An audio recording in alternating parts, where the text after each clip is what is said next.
మరి మీరు దొంగల ముఠా కాకపోతే ఏం ముఠా? ఇవాళ బయటకు వస్తే కాళేశ్వరం, ఇవాళ బయటకు వచ్చినాయి లిక్కర్ స్కాము, ఇంకా తవ్వుతే ఫోన్ ట్యాపింగ్, ఇట్లాంటి వాట్లల్లో ప్రతి దాంట్లో కూడా మీరు నిందితులుగానే ఉన్నారు. అన్ని స్కామ్లల్లో నిందితులుగా ఉన్నటువంటి అన్ని రాజకీయ పార్టీల నాయకులు కలిసి పెట్టినటువంటి ముఠానే ఈ దొంగల ముఠా.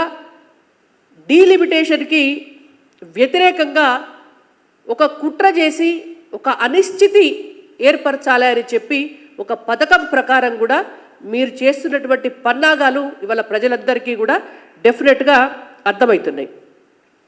ఇంకొక అంశం కూడా మాట్లాడితే, నిన్న కేటీఆర్ గారు మాట్లాడినటువంటి విషయంలోనే డీలిమిటేషన్ విషయం తీసుకొచ్చి వారు చేసినటువంటి ప్రసంగం, మోడీ గారు చెప్పినటువంటి మాట వినకుండా దక్షిణాది రాష్ట్రాల ప్రజలు పిల్లల్ని కనలేదు కాబట్టి ఇవాళ మా మీద కుట్ర చేస్తున్నారు అని అన్నారు.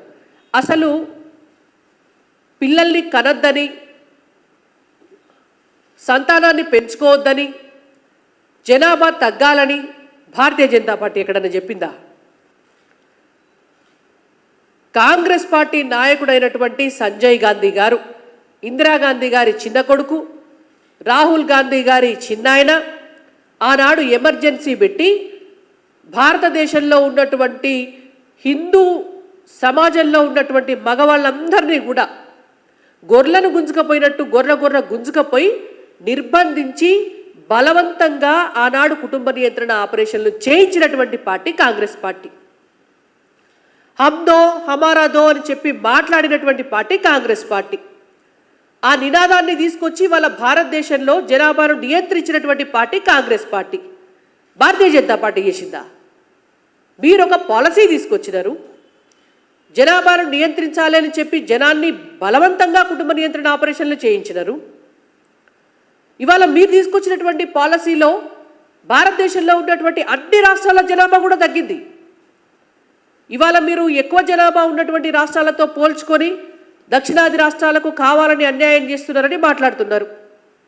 ఇవాళ ఎక్కువ జనాభా ఉన్నటువంటి రాష్ట్రాలలో కూడా గతంలో అంతకంటే ఎక్కువ జనాభా ఉండే. అక్కడ 100 మంది ఉంటే వాళ్ళు 70 మందికి వచ్చినారు. మనం 50 మందికి ఉంటే 30 మందికి వచ్చినాం. ఇప్పుడు ఆ 70ని 30ని పోల్చి అక్కడ జనాభా ఎక్కువ ఉన్నది, ఇక్కడ తక్కువ ఉన్నది అంటే అది తప్పు. అక్కడ గతంలో కూడా అవి పెద్ద విస్తీర్ణం ఉన్నటువంటి రాష్ట్రాలు, ఎక్కువ జనాభా ఉన్నది. వాళ్ళు తగ్గినారు, మనము తగ్గినాం. ఇవాళ మొత్తం మీద ఈ పాలసీయే నరేంద్ర మోడీ గారు తెచ్చినట్టు, లేకపోతే దక్షిణాదికి అన్యాయం చేయాలని వారేదో ప్లాన్ చేస్తున్నట్టు మీరందరూ ఎన్ని కుట్రలు చేసినా ఇవాళ మీ కుట్రలు చెల్లుబాటు కావు.